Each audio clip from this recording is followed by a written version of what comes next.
Hello and welcome to the second series of 3 lessons from Breakthrough Leaders with me, Zana Ryabchik, CEO at Breakthrough Global. And with me, Bart Sale, founder of Breakthrough Global, where we've spent the past 30 years developing the Breakthrough methodology to help transform companies and people looking to reach their highest level. And this podcast is all about giving you insider tips and the know-how from the world's foremost leaders and creative talents, distilling their knowledge and experience into 3 lessons, which we guarantee will help you and your companies to unleash your potential. And you can get in touch with us at bartsale@breakthroughglobal.com to find out more. In today's episode, I'm excited and inspired because we have a good friend of mine and a colleague over many years, Beau Wrigley Jr., who was the former chairman and CEO of the family-founded Wrigley Jr. company. Beau is a visionary business leader with decades of world-class experience in global brand building and business growth in the consumer products space. Today, we'll learn these 3 lessons: how to transform your culture for growth. To get to a revisioning culture, or the culture that you want, you have to get rid of the baggage. Then it was not just saying, okay, well, we want the culture to be X. It was, okay, how do we want to interact with one another? Be intentional about letting go. One, I was terrified that I just, sent the company down the tubes because I wasn't sure what was going to happen. But intuitively, I did, because you have to look for opportunities to really set the stage and embed that culture, those beliefs. Build your resilience. So I remember thinking, wow, what are we going to do now? And we decided to take that failure and turn it into an opportunity about how much we learned from the process and how much this company now had the capabilities to be on the world stage and play with the biggest and the best and the brightest.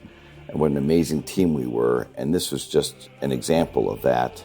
That's how I connect my own coping mechanisms to that of a company, and how you turn failures into opportunities through learning experiences.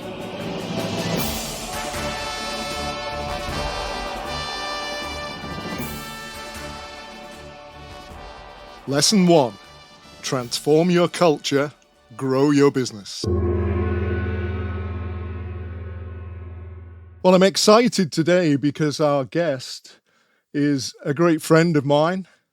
We started a working relationship as a client, as a colleague, and now we're great friends. And our guest today is Beau Wrigley. Welcome, Beau. Welcome to our podcast. Thank you. Great to be here.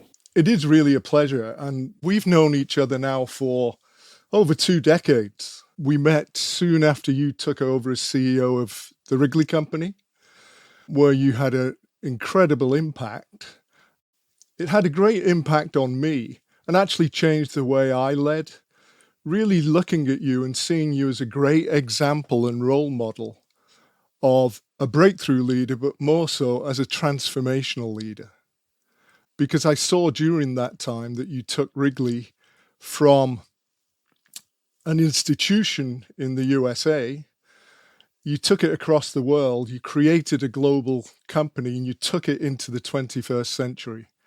So I'd like to start really looking back at that time, and what was the impact on you personally and as a leader during that transformation of Wrigley? That's a great question. Thank you also for the kind words. I would say our relationship, frankly, is definitely part of that transformation as well. And I think one of the founding principles from that, as I was listening to you kind of set the stage, is that I think when individuals are willing to listen to one another and learn from one another, great things can happen. That's what happened from day one. I would say the most transformative thing, which you and I obviously worked on very closely together, was really transforming the culture of the company, which really became the energy behind pretty explosive growth over a decade. And it really was unleashing the power of the people and seeing what people could do. And seeing that and being energized by that certainly is transformational for any individual, I think. And it makes you want to do more and figure out ways to have people achieve things that they never thought was possible for themselves personally. So it was quite an experience. Yeah, for me also. And it transformed the way I work as well, that culture. When we started this, culture was talked about, but not in the same sense that it is now. I mean, it's everywhere now, and people have finally started to see that culture is it's one of your main competitive advantages.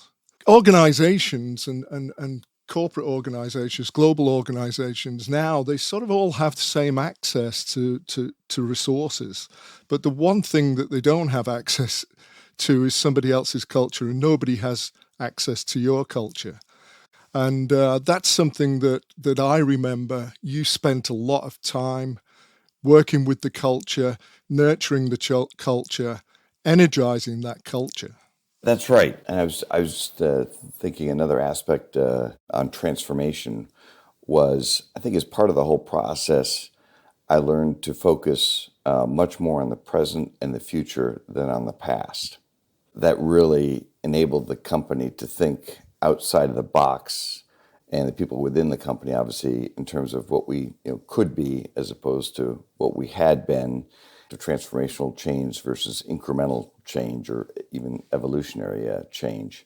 So, yeah, I think you're quite right. I used to think that, gosh, I didn't want anyone to know what our strategy was within the company because then someone would copy it. And then I began to realize, as part of this whole process, that really didn't matter, because it really is, it's strategy, it's people, and then it's execution. And someone can have your strategy, but chances are they're not going to have, hopefully, if you do your job right, the best people that we had in terms of the team. But then when it comes down to execution, a big part of that execution is culture. And that's really a driving force that I think a lot of people miss, frankly. Then we became, because of the culture within the company, a place where people really did want to work, and that wasn't always the case. I would say today, and this, obviously a bit of a generalization, because many companies do it well. People do talk about culture, but I think it probably still gets a little bit more lip service than actual, embedded thought.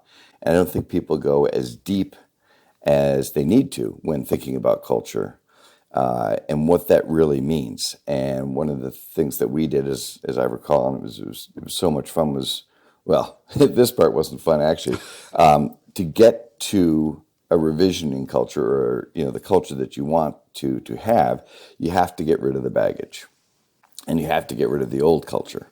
That's a challenge, and that can be painful. But we had tools in the bag to do that. We can talk about that if you like. But then it was not just saying, okay, well, we want the culture to be X. It was, okay, how do we want to interact with one another? And that's really what it comes down to in terms of culture, is how do you treat people within the company? What are those relationships? What's the company's relationship with its people? What's the people relationship with the company? And in any different aspect, whether it's a project or a day-to-day kind of activity, is what really drives culture. And you have to have the tools to be able to communicate right. And one of those, as you know, that I'm really passionate about is listening and figuring out exactly how to be a truly good listener. And everyone says, oh, yeah, I want to listen. But that's the superficial stuff. You have to dig deep and have those skill sets and have those tools to really create the foundation for building a culture. And it's not, oh, I want the culture to be this. You really have to build it with everyone's involvement. I'm just thinking about an organisation we were working with last week, actually, who are about to go through their own explosive growth journey. They are at this inflection point, and what we were getting across to them last week was the formulas that have got you to where you are now are not going to get you to the next stage of your journey. And we were really hammering home that idea of culture being their competitive advantage, and that being a digital firm, the tech's going to change all the time. People are going to come in, they might eat your lunch, but you've got to just keep moving. And as long as you have an adaptable, agile culture that's going to suit your strategy, then you'll be able to do anything. What are some of the watch outs, the pitfalls that you would want to share with an organization like that, or people who are super hungry right now? They're about to go into a period of unleashing all of their potential and explosive growth. What would you say are the things to watch out for? I think the first one that really pops to mind is authenticity. I mean, if you're going to do this, then you really have to see it through, if you will, and figure out in advance, what do you want to do? How do you want to do it? What are you going to spend against that in terms of not just money, but resources, time? Because if you're not, and if you give something short shrift or kind of do it partially and then back off, people see that and they understand that you're not intentional, for example, about what you're really trying to do. I think it's about the complete package. One of the watch-outs also would be being too top-down. And one of the ways that I got at that, to be honest, was that as a leader of the organization, I had to kind of organize my own thoughts in terms of what I wanted to do, and I did. I did that kind of on my own. And then I also had the company build up. And, we got to a place that was somewhere slightly different than, what my vision was, and allowed for contribution throughout the organization. And I think that's super important. People have to have skin in the game. They have to feel like they're a part of the process. You can't, again, just come in and define, okay, this is where we're going, this is why, and this is how. People have to be a part of that. One of the challenges, that we had, and I think that a lot of these companies will have in this process, is why change? What's the burning platform? Especially if a company's been reasonably successful. And it's a fair question. And our company has been reasonably successful. We started to flatline a bit, but it's the Wrigley company, well-known brands. So you really have to find a way to paint that picture of the future of what it could look like under different scenarios, and get people to understand that, well, okay, the fire may not be super hot right now on that platform. We are heading in a direction where, there is a reason for change, and, get people to be on board with that, and truly on board. And again, that's where you have people who are passengers, you have people who are prisoners, and then you have people who are really passionate about making things happen. And some people, choose not to get on board because it takes change, it takes work. It's hard. You have to get out of your routine and do things differently. The final thing I would say in terms of watch outs is to make sure, again, going back to a point I made earlier, that people have the right skills to manage that transition. Some of the more fundamental tools like communication, like coping with stress and perseverance and resilience and all those types of things, even integrity to a degree, are not really taught in schools. And so I think it is incumbent upon the great companies to help embed those skill sets within their associate base, because then they will have the tools to work with themselves. And it really does start with yourself. You've got to give them those skill sets so that they can then take that forward, and you can all work together to build the culture.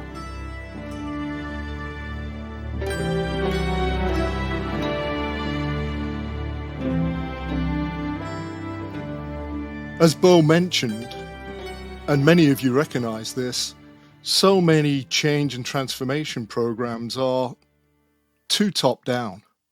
With the Wrigley organization, we wanted to ensure that everybody participates, everybody takes ownership, everybody takes responsibility for the change within themselves and for their circle of influence. And that's our mantra: start with yourself. And so with this transformation, literally everybody was involved at some level. Everybody went through a breakthrough process. And what we were able to do as a result of that is really empower our two principles of successful transformation, which is momentum and critical mass. So absolutely, and I'm sharing this with our clients all the time when we're onboarding them. It's not enough just to start with your leadership. And although we do have a top-down approach at Breakthrough, we found that's the way that works the best. That's the best method. It can't just stay at the top, because then everybody at that level has got a common language, a new way of doing things, a collective mindset that's breakthrough and different. But when they go back to their teams and their direct reports, and those people go back to their direct reports, it doesn't trickle down. So we need to have some form of cascade, and critical mass and momentum is the way to do this. You don't necessarily need to go as far as Beau did in his situation and reach everyone. That's a fantastic way to go about it. But you do need to reach a tipping point where things are so different that they cannot turn back, when you've truly transformed. And you need the momentum. So often people start something, and then business and life gets in the way, and then you lose that momentum, you lose that energy surge and enthusiasm that people have at the start of a transformation journey, and you have to reset and restart again. So with our clients, we're always advising them, you really, really, really need to get the momentum going from the start, and make sure that you've got a plan for the long term of how you're going to embed and sustain this over time. Lesson 2, let go to be intentional. If you change things, you can always change back. But when you've transformed something, you've reached that tipping point where things don't change back. And I think when you said that you've got to be in it for the long haul, and you've got to really steer it through and not have false starts. Those false starts are actually examples of change. Change forward, change back. And if you do that too many times, people just lose belief, because a lot of this is, at the beginning, is based on belief. And I think the other thing is that in that transformation and starting with yourself, you've got to let go of things. So looking back on that, what were some of the things you felt you realized you had to let go of? Just listening to your words reminds me of another aspect, which I think maybe be a watch out in the difference between change and transformation. It's how deep do you go in the organization? And if you'll recall, we had about 10,000 people in the organization at the time. Started at 6 and grew to 10 and on from there. And we decided after really starting this whole journey with the top 40 people in the company, that we were going to take the entire company, everyone, absolutely every associate, through some form of the Breakthrough Global Program. And the transformation that we were envisioning. That's where a lot of people get it wrong too, in my opinion. It takes time, it takes resources, it takes effort, and a lot of people just take the C-suite, take the top tier, take the top 2-3 layers or whatever, and that's great, but then you're going to end up with a disconnect within your organization and not really be able to achieve the transformation as opposed to change that you just talked about. Now, when it comes to things that I left behind, there was a lot of history with this company, and history can be great, but history can also be super limiting.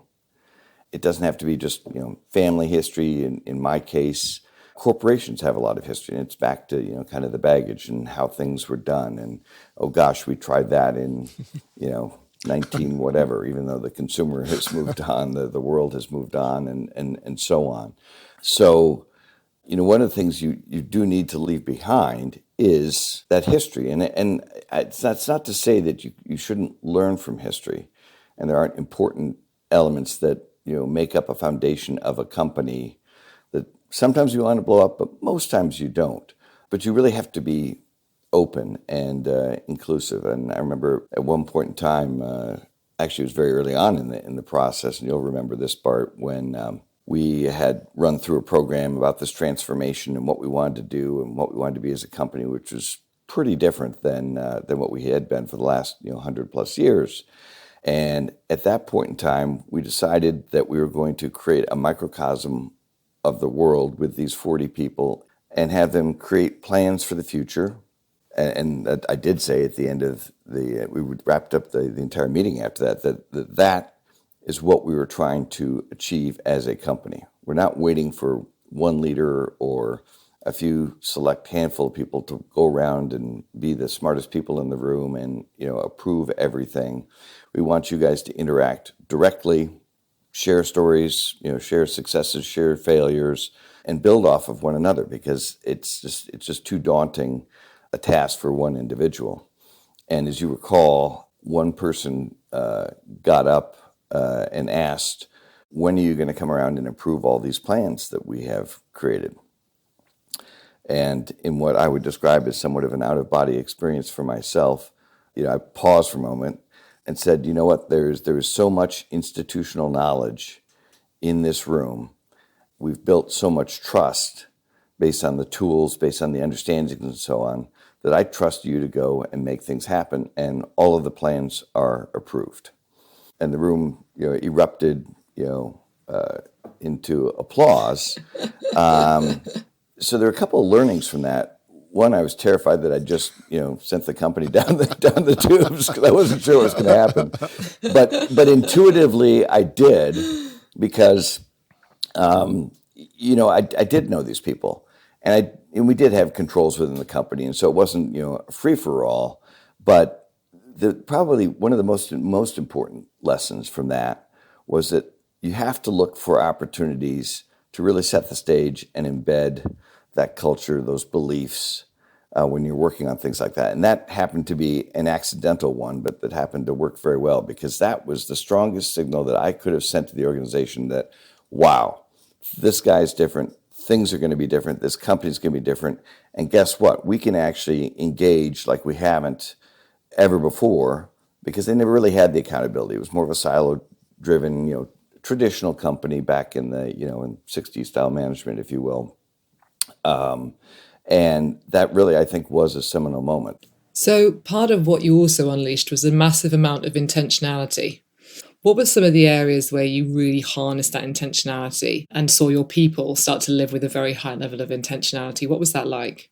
There were a series of little things, I guess, that really sort of all add up when you talk about intentionality. Part of that is saying what you're going to do, sharing, acting, what you want to do, all in a way that's very aligned. Because if you look at a lot of people these days, what they say versus what they think versus what they do is not particularly aligned. And unfortunately, we can go to our political system to look at that, but we don't want to go there. So it's really important to have that alignment, and we worked on that as a tool, frankly, within the company, to make sure that people were aligned. And that came in many forms, also in terms of intentionality in using the right language. It really is pretty interesting when you say, well, I'm going to try and do that versus I'm going to do that. Yeah, it may or may not work, but when you speak about it in a more intentional standpoint, as opposed to kind of giving yourself out, well, that may happen or whatever, you say, nope, this is the goal. We're gonna make this happen. It really changes the mindset, and that's one of the skills and one of the tools when it comes to intentionality.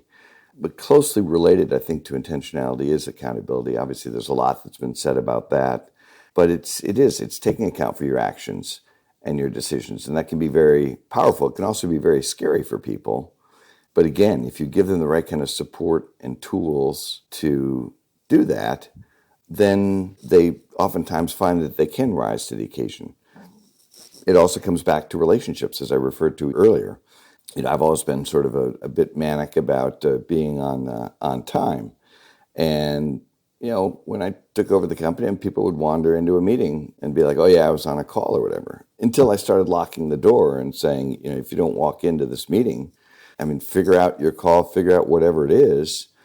People got left behind, and then they realized that I wasn't trying to be autocratic or anything like that. What I was trying to show people is that it's respect for your other associates or the people in the meeting, which comes back down to relationships. And frankly, and it's how you're communicating to them. And it's a nonverbal communication, and that's always been important. So again, it's being intentional with your time, how you want to be perceived, how you want to interact with other people. it's frankly it's a big category to address.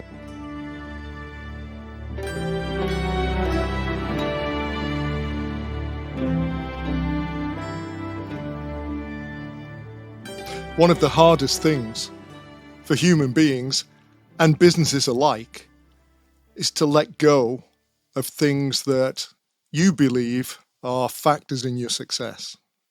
But often in a transformation, the things that have got you to where you are no longer viable to get you to where you want to go. And so we need to let go of those. During a transformation, you'll find that your performance starts to drop off initially.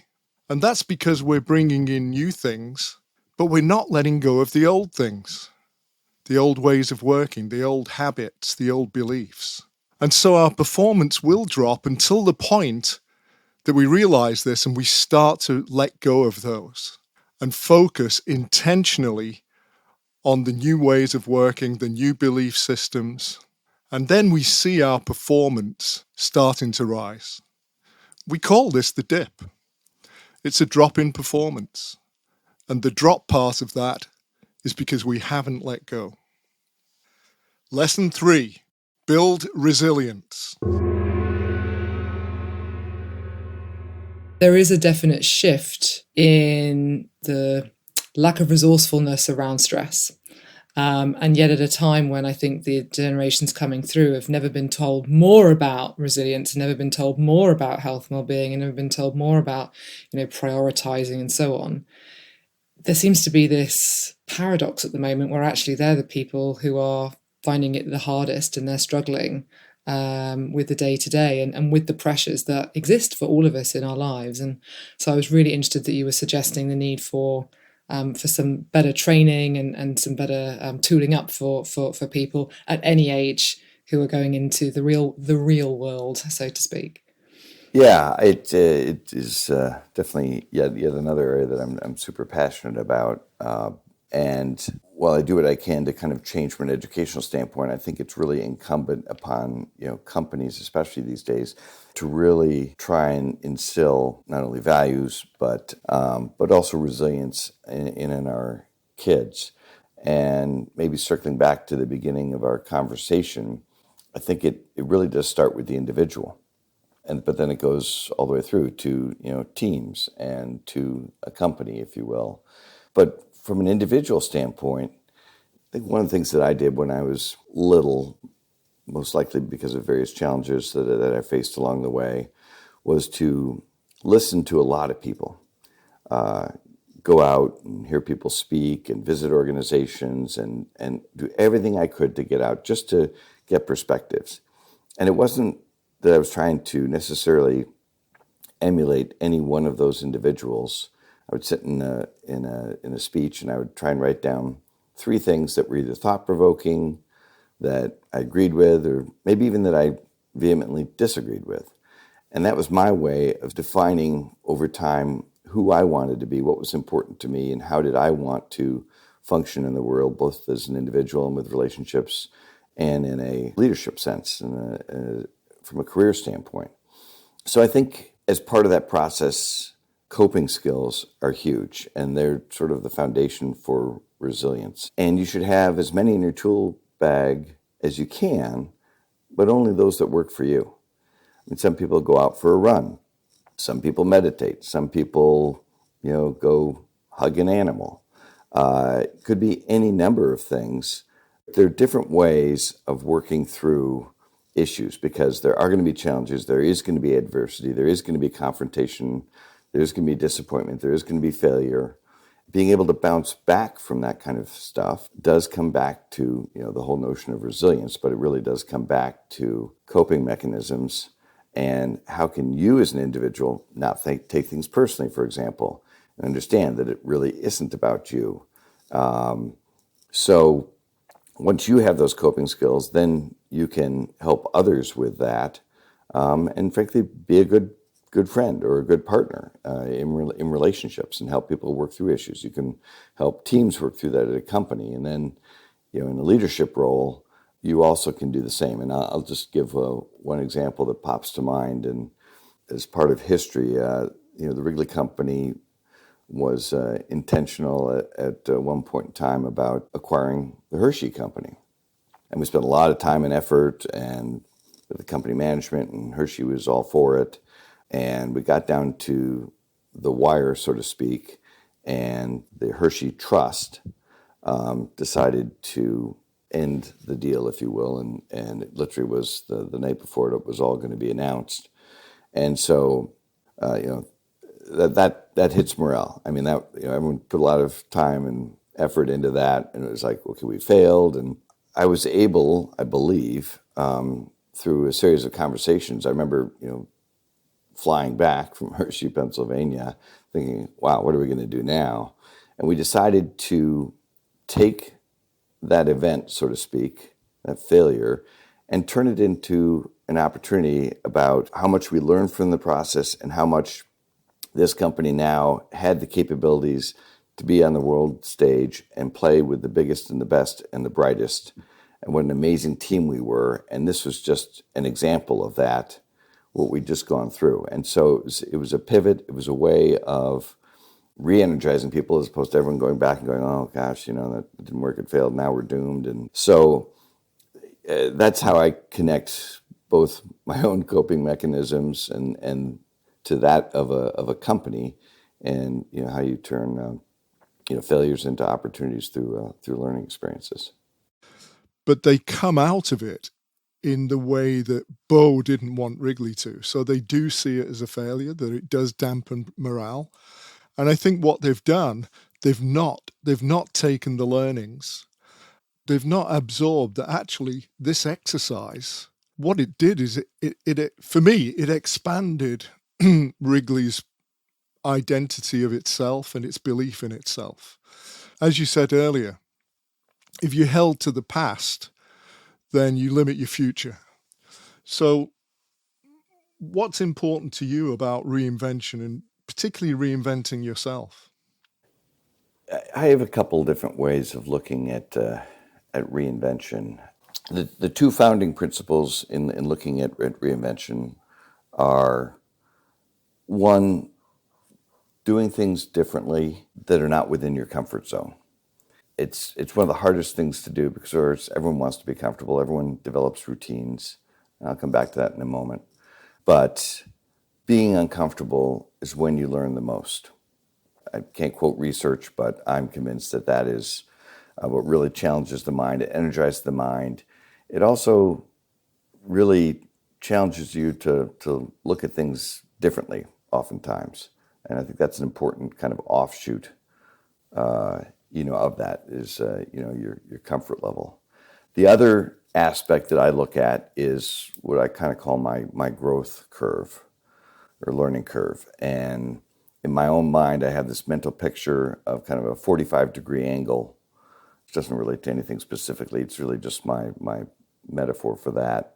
If that growth curve isn't on a 45-degree angle, then I need to do more things. If it kind of comes down, starts to flatten a bit where, I know what I'm doing all the time and it's a familiar topic or industry or whatever, I really try and break that up and challenge that. And I sit down at the beginning of a year and say, okay, what are we going to do differently across life? Really to break that up and to challenge that. And part of that is, receiving external input that is new and fresh. And there's certainly plenty of that out there. And you have to kind of wade through, if you will, the plethora of information out there. But I think it's really challenging. I'll give a small example, and this sounds completely silly, but one time we decided as a leadership team, and this is just the leadership group, that everyone had to change their office.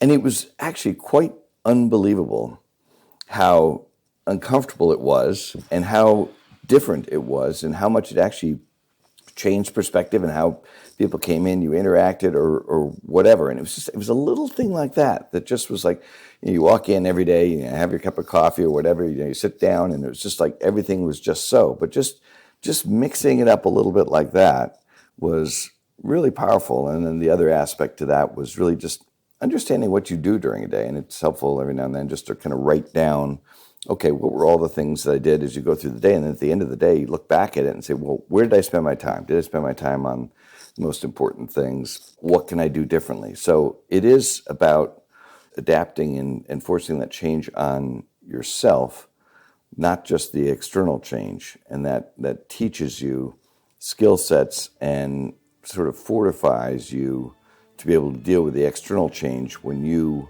create internal change for yourself. That's sort of a skill set or a tool that I think is super helpful in navigating life.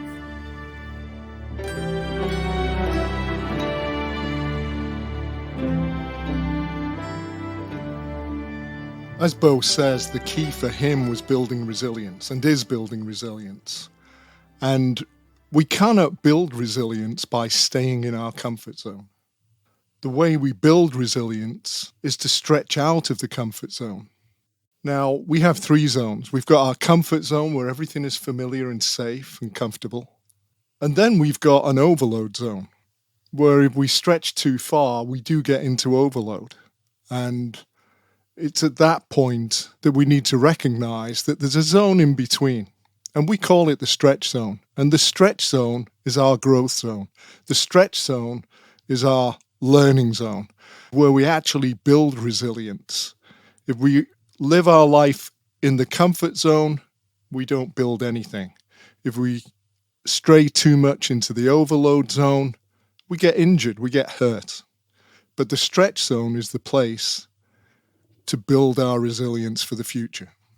And one of the concerns that I've got about the future really is that we are not setting young people up for success to believe that they can live in their stretch zone. I read a fantastic article recently that talked about how we are starting to treat our young people like they're incredibly fragile.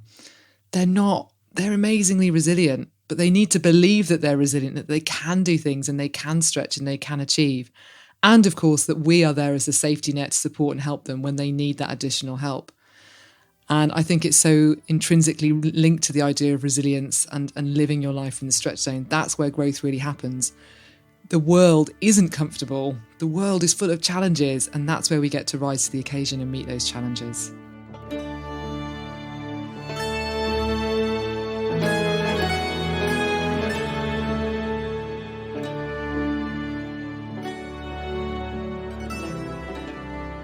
Okay, so Beau, this is the part of the show where we're going to ask you your hot seat questions. Are you ready? All set.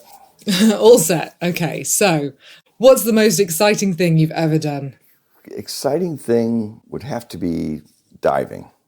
Underneath the water is just an amazing, amazing, diverse place that most people really don't get to, don't have access to. I would encourage anyone to do that, because it's an experience that you never know exactly what's going to happen, what's going to be there. And I would say that has to be one of the most exciting things that I've had the privilege of doing in my lifetime. Great. And what inspires you in life? Is learning, growing. I do like to be challenged. And I like working with great people who share those same motivations, if you will, of learning and growing and tackling a subject or an issue or whatever it might be. And finish this sentence, please. Success is?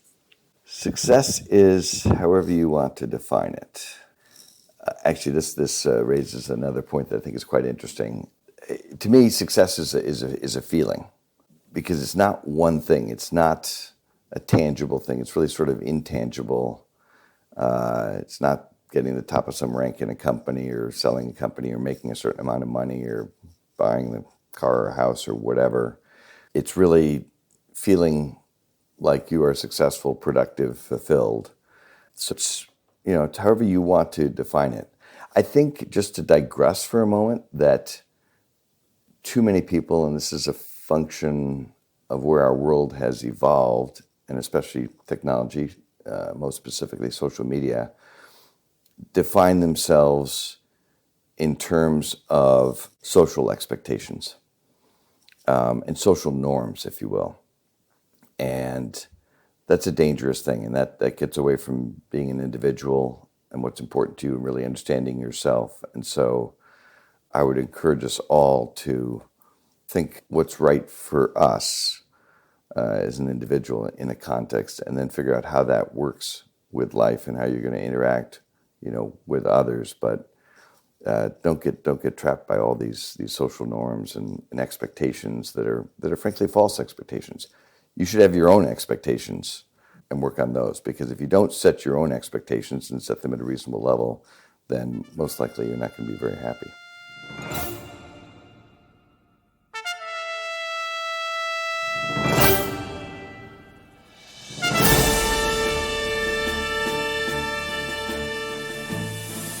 Thanks so much for sharing your experience and your insights, and some things very personal. So I'm really happy for that. Thank you so much. Well, pleasure to be here. Have enjoyed our relationship, and so excited to see what you guys are doing going forward. So my thanks to you as well.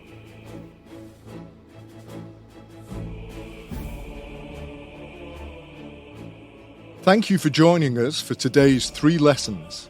Do make sure you hit the subscribe button and join us each month for 3 more lessons from breakthrough leaders. And have you got a question or comment or want to find out more? You can email us at bartsale@breakthroughglobal.com or connect with us on LinkedIn at Breakthrough Global or on Instagram at Global Breakthrough.